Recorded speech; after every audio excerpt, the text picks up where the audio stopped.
the radical illusion. So the world, then, is a radical illusion. That is at least one hypothesis. At all events, it is an unbearable one. And to keep it at bay, we have to realize the world, give it force of reality, make it exist and signify at all costs, take from it its secret, arbitrary, accidental character, rid it of appearances and extract its meaning, divert it from all predestination and restore it to its end and its maximum efficacy, wrest it from its form to deliver it up to its formula. This gigantic enterprise of disillusionment, of literally putting the illusion of the world to death, to leave an absolutely real world in its stead, is what is properly meant by simulation. It is not, then, the real which is the opposite of simulation. The real is merely a particular case of that simulation, but illusion. And there is no crisis of reality. Far from it. There will always be more reality because it is produced and reproduced by simulation and is itself merely a model of simulation. The proliferation of reality, its spreading like an animal species whose natural predators have been eliminated, is our true catastrophe. This is the inevitable fate of an objective world. We have to restore the potency and the radical meaning of illusion, which is most often reduced to the level of a chimera diverting us from what is true, what things deck themselves out in to hide what they are. When, in fact, the illusion of the world is the way things have of presenting themselves for what they are when they are not actually there at all. In appearance, things are what they give themselves out to be. They appear and disappear without letting anything at all show through. They unfurl without concern for their being, or even for their existence. They signal to us, but are not susceptible of decipherment. On the other hand, in simulation, in this giant dispositif of meaning, calculation, and efficiency that encompasses all our technical devices, including current virtual reality, the illusion of the sign is lost, and only its operation remains. The happy non-distinction between true and false, between real and unreal, gives way to the simulacrum, which consecrates the unhappy non-distinction between true and false, between the real and its signs, the unhappy, necessarily unhappy, destiny of meaning in our culture. We continue to manufacture meaning, even though we know there is none. It remains to be seen, in fact, whether the illusion of meaning is a vital illusion or one that is destructive of the world and the subject itself.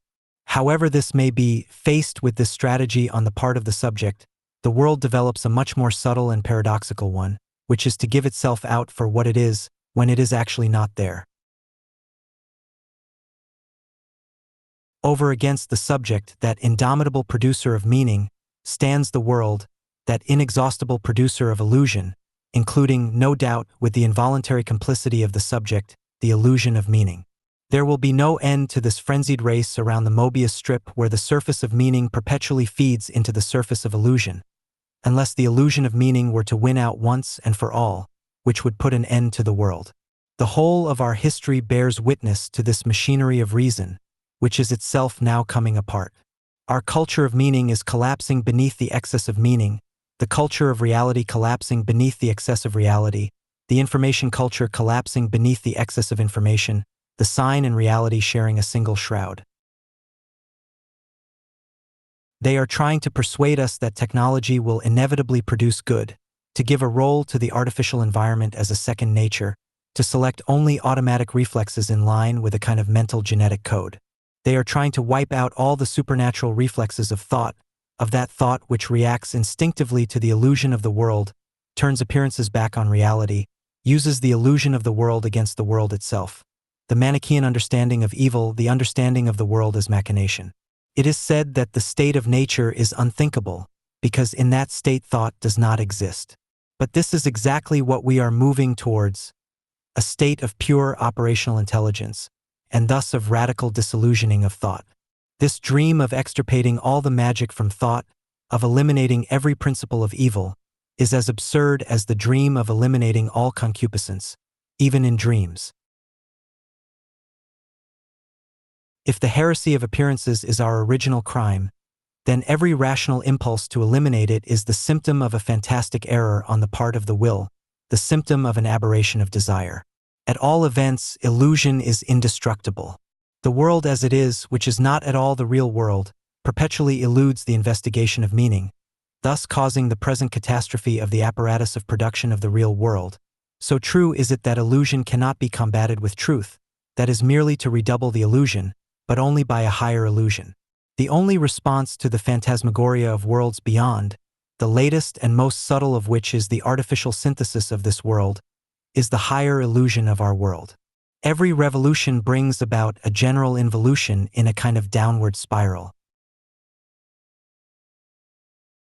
This negative spiral can be countered only by striking an opposite blow, by upping the stakes, outdoing insignificance with the nothing, the visible with appearance, the false with illusion, evil with greater evil. The radical illusion of the world cannot be dispelled. The illusion of dispelling it is the secondary illusion of the disavowal and transformation of the world. But perhaps, in going to its extreme, that movement gets caught up in its own game and ends up wiping out its own traces, leaving the field free for misappropriation, imperfection, the original crime? Perhaps there is a ruse of the world, just as there is a ruse of history, and rationality and perfection in general might merely be implementing its irrational decree. Sciences and technologies would then merely be an immense, ironic diversion on the horizon of its disappearance. What within truth is merely truth falls foul of illusion. What within truth exceeds truth is of the order of a higher illusion. Only what exceeds reality can go beyond the illusion of reality.